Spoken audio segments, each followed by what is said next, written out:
Temperature alte, altissime, festa di San Calogero ad Agrigento alle porte, emigrati e turisti in arrivo, pronti ad affollare i comuni. Uno sciopero dei netturbini sarebbe davvero un brutto colpo. Il ritornello è sempre lo stesso, ritardi nel pagamento degli stipendi, aprile e maggio già maturati, giugno quasi. E allora acque nuovamente agitate. Lavoratori decisi a fermarsi per mettere in ginocchio i 19 comuni consorziati al lato GESA G2.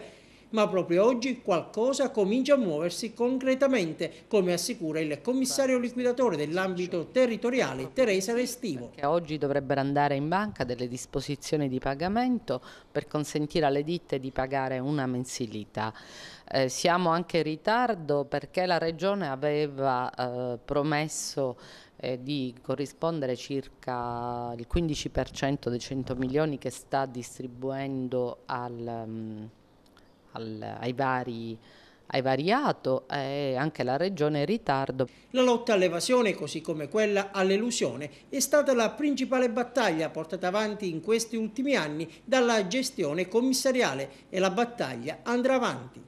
Siamo pronti ad andare a bollettare il 2007 e nel frattempo stiamo iniziando questa lotta all'evasione anche per altri comuni come Porto Empedocle, Montallegro, Racalmuto. Ma Teresa Restivo si trova ormai quasi con le mani legate. La sua azione d'ora in poi sarà fortemente limitata. Con la legge finanziaria regionale hanno stabilito che i liquidatori potranno compiere atti di gestione sino al 30 settembre. Dal 1° ottobre tutte le attività passeranno alle società di regolamentazione dei rifiuti. Dunque ci si proietta al futuro per capire il destino di queste strutture. Dopo un lungo tira e molla, le SRR, chiamate a sostituire gli ATO, forse sono sul punto di decollare.